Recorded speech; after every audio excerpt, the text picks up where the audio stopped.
Throughout history, the use of herbs and chemicals for spiritual enlightenment has often been intertwined with cultural practices, religious rituals, and personal quests for transcendence.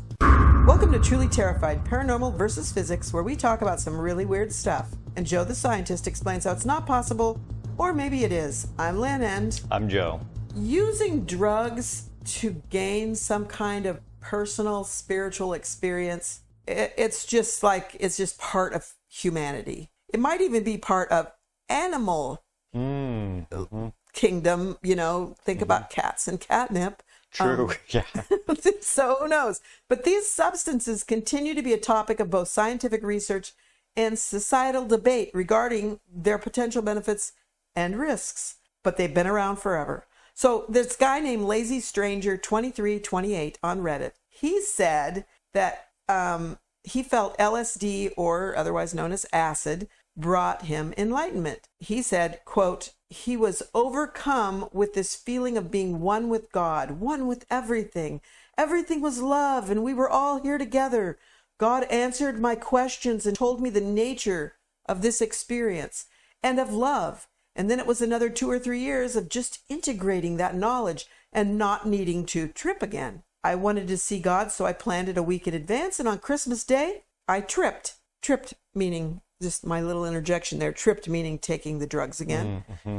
And became one with God again, but this time was even stronger, and I had a much clearer mental picture. This time, he taught me about the nature of humans and how we choose suffering. He taught me about what evil was and how it worked, but also how to overcome it. End quote. I'm sorry. I think that sounds like a psychotic break. Well, so the interesting thing is they've done this. They've put people in MRIs, fMRIs, whatever, while they're under the influence of certain substances. And they can correlate what the person says they experienced with what brain regions are activated as determined by the machine. So, and it's consistent, like the same. Like, for instance, there's one particular brain region, I think it's in your frontal cortex, that is activated as registered by the machines when you have that sense of oneness or sense of some grand thing, which makes sense. There's part of your brain that is responsible for that feeling. Now, that doesn't mean that you didn't experience truly, like, for instance, let's say when you talk to God, actually talk to God, there's a God and you're talking to it. A part of your brain activates, that's that part. So if you were in fMRI and you were talking to God, literally, really talking to the super entity God, that part of your brain lights up and the machine registers it. It doesn't mean necessarily that the machine is saying, it's manufactured it's just manufactured in your brain. However, it's very likely that like the drug or whatever it is you consumed has encouraged that region to become more active, and that's why you have that sense. So it did occur to me after reading some of these stories of people taking LSD and my own experience. I never took anything like that. I've never taken any psychedelics, but my siblings certainly did. And the neighbor kids did when they were teenagers. And so I saw what they appeared to be experiencing, and I listened to what they said they experienced. So maybe it does disconnect our souls or whatever, whatever's going on, from the tethers of your physical experience, and allows you to connect with something else, something like where the ghosts exist, where God exists, where whatever, something grander. So this is a good place to talk about one of the Native American practices that most people are familiar with. Now, there are lots of different herbs and substances that Native Americans, I shouldn't even say Native Americans, that indigenous peoples have used to reach some kind of enlightenment or communication with a higher power. But this one, I think... what is it called? Entheotropic experiences, or something like religious or spiritual experiences. That's entheogens, right? I believe that's what they're called. So this particular one, everyone's probably pretty familiar with it. It's peyote. So since ancient times, peyote has been. Oh yeah, that's Yeah. it's like a small cactus. It's a button on the cactus, Yeah. like a. I remember seeing like people don't want people consuming that, not because it's a drug bad, but because they grow very slowly. Yes. And people go out and they're like depleting the Yes, population. they have almost completely depleted So the they're like population. nurseries, I guess. So the interesting thing is that peyote contains mescaline, Mescaline, I think. and so yeah. mescaline is the drug that they create from that. And so the refined version of peyote is mescaline, which you used to be able to, when I was a teenager, I remember hearing people used to be able to get it in a tablet form maybe, or capsule form, and they would just take that rather than eating peyote buttons because you couldn't really do that. So anyway, the indigenous people in northern Mexico and various Native American tribes, whether they were native or they relocated within the southern plains states of present day, kind of generally Oklahoma and Texas. So they used this in their religious practices.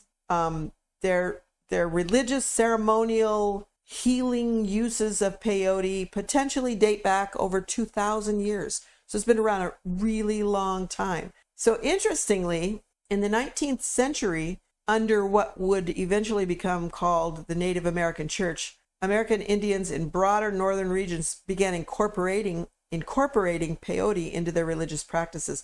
And so they made this resurgence of native spirituality.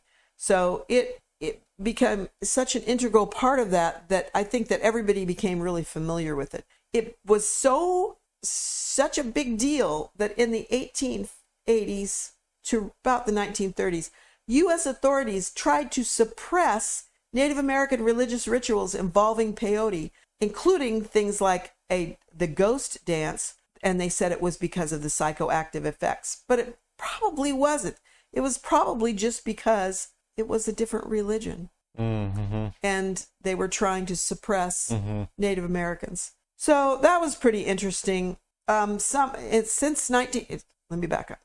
1846, the official Mexican pharmacopoeia, I think is how you say it. So the manual of pharmaceutical properties has recommended peyote extract for microdosing use as a heart tonic. For your heart? For your heart. That's interesting. So that was pretty interesting. So that's the ancient use of peyote, ancient up to today. They're still using it today, and Native American tribes are allowed to use it. But right now, the drugs that most people are using, one that's really popular right now is ayahuasca. And I think that's like the South American equivalent of peyote. Yes, it's the Amazonian rainforest. Which has a really weird, kind of crazy history with, they just somehow discovered the combination of these two these two plants produce some chemical reaction. And it's supposed to be like really unpleasant. Like it makes you really nauseated. Yeah, some people. But it makes you hallucinate. Why would you continue using it at that point? And how would you even figure it out? But people go down there to have this experience where they go. And, I think it's kind of like that thing where it's like a retreat. Yeah, you know? and then it's probably you paying. Yeah. So that's a big one. As far as I know, there isn't like a market where they're bringing it up here. Although there might be, I don't know, but I didn't see that. Another one is soma. Have you heard of that? It's a sacred drink, and it's mentioned in ancient Indian texts and is believed to have psychoactive properties. But its exact identity is kind of debated, so nobody really knows what that is. During the Middle Ages and the Renaissance, alchemists and mystics in Europe experimented with various substances seeking the philosopher's stone or the elixir of life. That it makes sense. I mean, if here's your typical reality and you keep beating your head against the wall, trying things out, you have to kind of push it where people are not pushing it, you know? Right. And so here's certain substances. I don't know what they have in Europe, really. I don't. I know they have Amanita muscaria mushrooms, whatever. Yeah. And those, again, it's like, can be it's weird, like, supposedly your body filters it out, so it's in your urine or something. Yeah, the same thing with peyote. So the Yeah, higher ups yeah. in the community would do the peyote, however they consumed it, and then the lower down people would drink their urine. Yes, Yeah. just, I don't know. I think I would rather just pass on all of it. I think so too. In ancient Greek and Rome, they drank wine and they would add herbs and probably roots and other things into the wine, and that would give them an altered state of consciousness, and they associated that with a spiritual revelation. Keep in mind, there are a lot of other, so like, like mescaline, peyote, stuff kind of like that, and ayahuasca, I think, are psychedelics, which means they don't dissociate you from what's happening. They just essentially mess with your cognition, your perception. Right. So there are also dissociatives. So like, for instance, I'm trying to think what it's called. There's like a pretty common plant. It's little black seeds. We've actually, like, just incidentally had them growing in yards we've lived in. And if you eat them, it's a super strong dissociative, and it could also kill you. Yeah. And those also are hallucinogenic. And like plants, it seems, just from my exposure on the internet, there are a lot of dissociative plants. So for instance, nutmeg, I believe that's a dissociative. It can also kill you. But nutmeg, I mean, it goes back long. Well, a lot of things, in almost everything, depending upon the quantity, can kill you. If you drink too much water, it will kill you. Yeah. If you inhale water, it will kill you. In the case of like nutmeg, it's like 2 tablespoons or two teaspoons. Yes, of ground nutmeg. Yeah, I think it's something like that. Yes, it's not very much. Another one is hot pepper. What's the... Capsaicin? Yes. And just that's recently, true. somebody died. A kid died. They didn't know he had some kind of, probably just a heart murmur, but he ate enough of some of those super hot chips because they have some challenge thing. The one chip thing. And he ate a lot of it, and it made his heart beat odd, and he died. So, there's lots of things that will kill you. But I think that the thing to remember is that if it takes you to the point of hallucination, most things are probably poisoning you. Yeah, you should probably like take a step back and say, okay, this is clearly having an effect on me. Right. What are all of the effects? What is it doing fully? Right. It's not just affecting my mind potentially. Exactly. It's like I think it's I might have these mixed up, but I think it's DXM or something in cough syrup, and also diphenhydramine. If you take enough of those, they are dissociative, hallucinogenic. I mean, they'll produce strong hallucinations. Right. And from what I've heard, it sounds completely horrible. I know, like, if you take just a little bit of cough syrup, it can be horrible. But they're also antihistamines. And histamines are very important in your body. And if you take too much of cough syrup, you can, as far as I know, you can die. Yeah. It's like, again, so in the context of what is it doing to your body, in the case of antihistamines, it's doing a lot to your body. Now, as far as I know, the class of drugs called tryptamines, which are serotonin analog neurotransmitters, and that's like LSD and peyote, whatever. Those are essentially as safe as you can get physically. Potentially psychologically, they can hurt you, quote unquote, hurt you, especially if you have like schizophrenia or something like that. But they essentially cannot. There's no like it's not like you can overdose and you're going to die reasonably from a chemical reaction in your body. If you're overdosing on them, you've probably eaten several pounds, and your stomach is also going to fall out of your body because of the weight of it. Yeah. You know what I mean? So, in the modern times, the things that they used previously were pretty much natural things like herbs, roots, fruits of trees, fruits of plants, those sorts of things, because they really didn't have the ability to make synthetic chemicals. But in modern times, we have LSD, which is synthesized, and psilocybin, which is, I think, synthesized from, is that synthesized from? I think that's from mushrooms? psilocybe mushrooms. Yeah. And then there's MDMA, also known as ecstasy.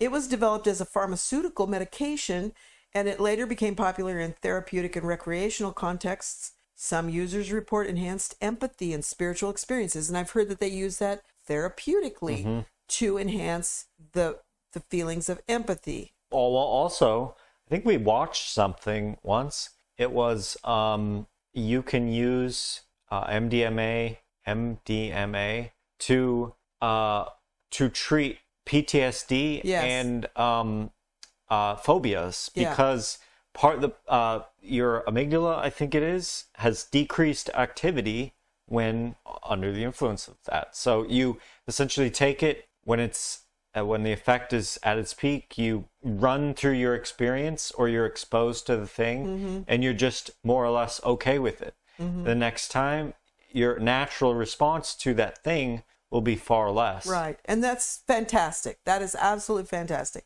So today, substances like, say it again, the South American one?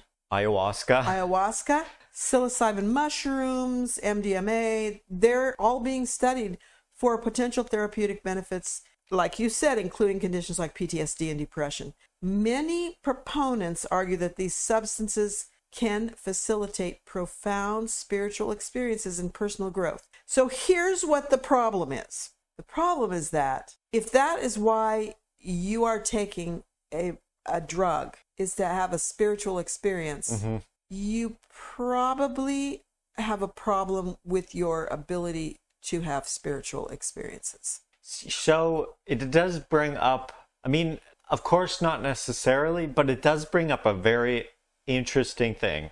So I talk about this all the time.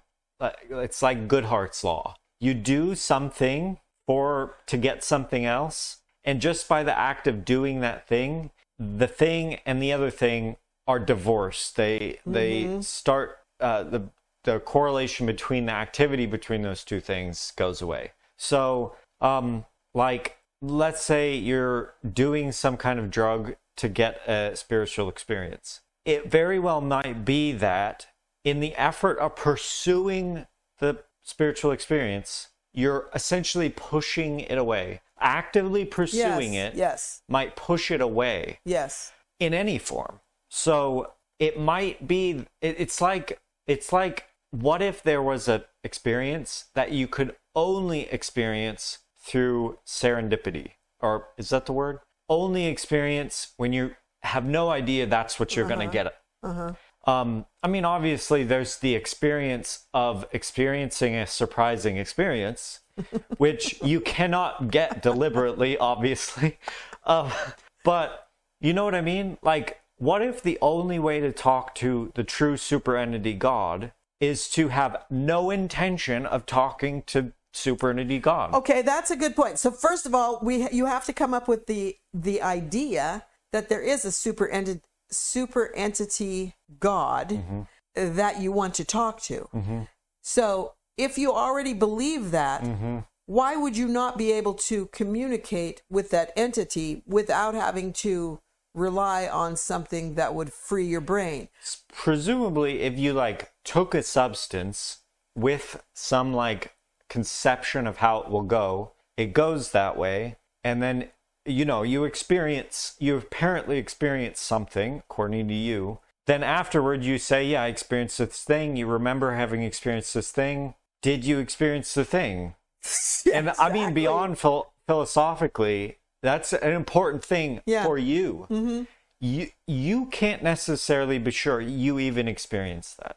Exactly. And I mean, beyond, for instance, let's say there's a super entity God. You know 100% that there is a God. You take the thing, you experience apparently talking to the God, and afterward, then you can go and go to the fancy box and truly ask, this box, you can talk to God for sure in it. and you ask, did I actually talk to you? Is the super entity going to say, yes, you did, or no, you didn't? You know? Okay, Because so it's not guaranteed you did. No, but what I'm saying is, if you need to take a drug to talk to the super entity God, then you already have a problem.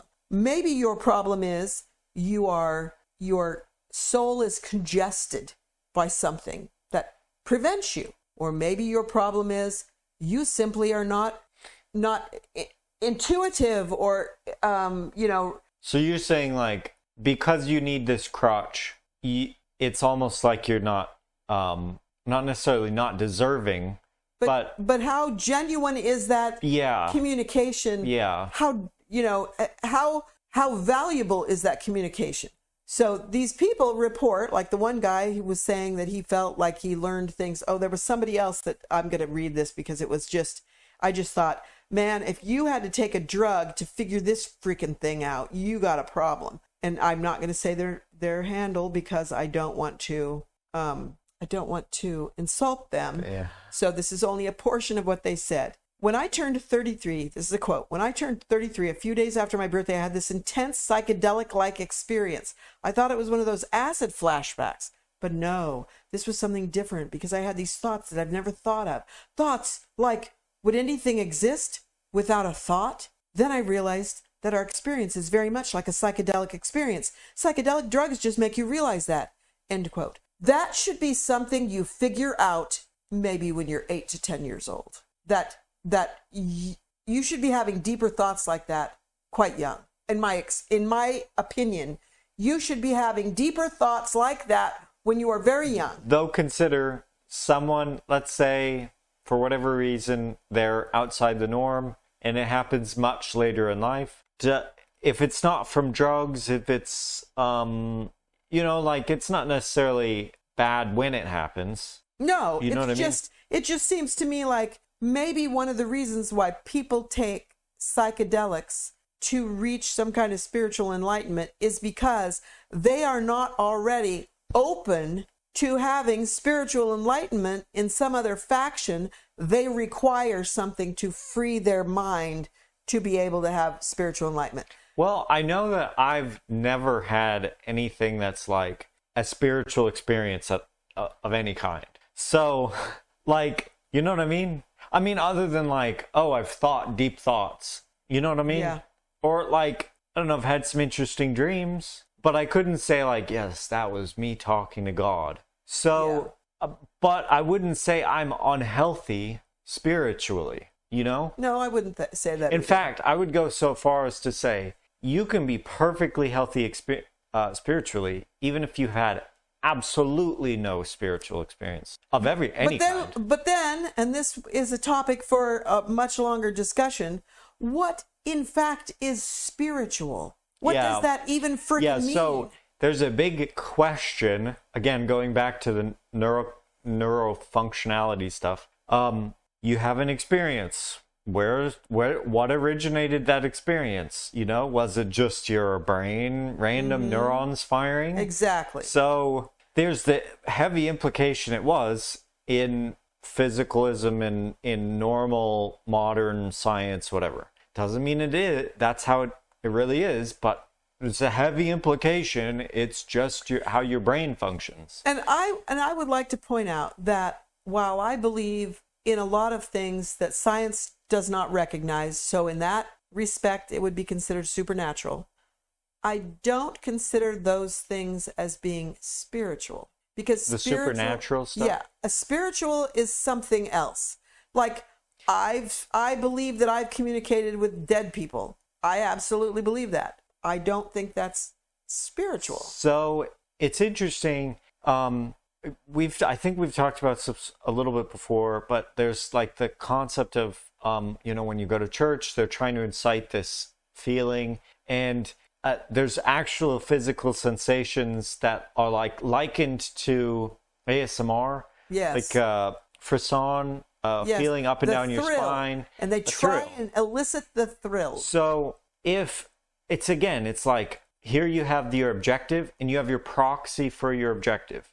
you're trying to get to your objective through the proxy, but by doing that so often, the relationship between the proxy and objective break. So you're trying to get through a real mystical experience by increasing the amount of frisson you have.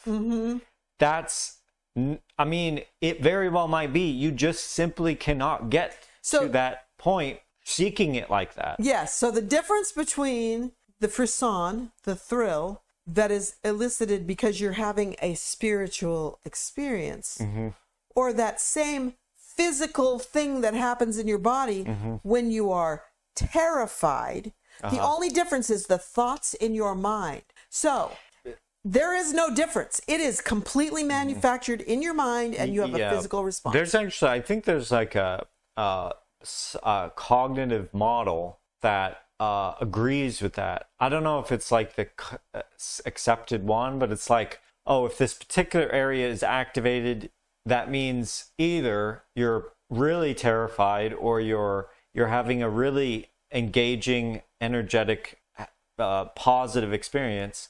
You kind of see the same thing with like mania. You can have great mania, you can have bad mania. Yeah. Good acid trip, bad acid trip. Well, irritation can go to, or like really high energy, like good feelings can go to irritation very quickly. So I wanted to say one other thing. Mysticism is, as far as I know, it's basically seeking those experiences, spiritual enlightenment, religious experiences, mystical experiences, particularly transcendent experiences. So when I say transcendent, I mean there's like typical ways of looking at things like physicalism, idealism. Physicalism's the world's entirely physical. There's only like atoms and energy and maybe some other physical stuff like that. We can model it. Idealism's like, oh, you have a mind. You're essentially, you're not like hallucinating the world, physical reality, but the core of reality is minds and minds interacting, and you're kind of synthesizing physical reality from that, or however it works. But a transcendent thing is somehow goes beyond that. It's like for instance, this is the one I always think about. Like, what happens if you jump in a black hole? You always think about that. What happens if you jump in a black hole and you reach the center? If you could survive to the center, assuming it's a real singularity, this is something called black hole information firewall, whatever. Information can't come from out of a singularity. It's the same thing like, okay, let's count to infinity. 1, 2, 3, blah, blah, blah. There are multiple classes of infinity, but you can keep going past the multiple classes of infinity to infinity. What do you see when you reach infinity? Those sorts of concepts where we can't even define. I mean, you can make definitions, but you cannot arrive at any conclusion. Another one is that's related to that is the Munchausen trilemma. I've said this before. The only way you can define truth is in either circular reasoning, infinite regress, or explaining things in terms of other things until you reach something you just say is true. And how do you then say true? What is true beyond that? Well, you can't. You can't. At some point, you reach a limit, a wall. Past that wall is mystical stuff. So, for instance, let's say, oh, you believe in idealism, which is kind of, that's outside the norm of standard society. Okay, what's outside idealism? You can't like, there's no like super reality that you can then start modeling. It's like, okay, you reach a point, you reach a wall that you think, okay, there could be something past that, but it is not possible at all to reach any conclusions about what's past it. And as far as I can tell, that's mystical. So like God, there's no way if there was an ultra super entity like as described in Abrahamic religions, God, that you could understand God, not even remotely. A mystical experience would be coming to some understanding about God, something you cannot understand, and you come to an understanding about God. You can't even communicate it. It's only possible to experience it. So, and again, you can't, it like that, you can't seek it. It's like, oh, okay, I'm gonna fall into the black hole, then I'm gonna crawl back out. You can't do that, you know? So anyway, that's one thing. I think certain substances, you take them, you go to a place that you're probably not fully coming back from. I mean, you go there and you come back fully, but something that you learn there is not coming back. And the goal, I think, ultimately, was to go to the place and bring something back. To be clear, I'm just going to make this one comment. To be clear, I don't believe that the government has any place in telling a human being that they should not be allowed to use a substance that gives them what they believe to be spiritual enlightenment. My comments are just to say, I don't think it's really spiritual enlightenment. I think it's a psychotic break. But that's only just my opinion. Our contact information is in the show notes. You can email us, text us, or even call and leave a 3-minute voicemail. And as always, if you have a story you want to tell, send it to us. Please share, subscribe, and leave a review wherever you get your podcasts. Thanks for listening, and never be so terrified you can't run. Dun dun. You can't stop tripping. Amazed how much crumbs accumulate on this couch from me and my feet, I guess. It's like the, you know, the water cycle. You have the crumb cycle. I produce them here. They go on the floor. My feet step on them, and then my feet bring them here.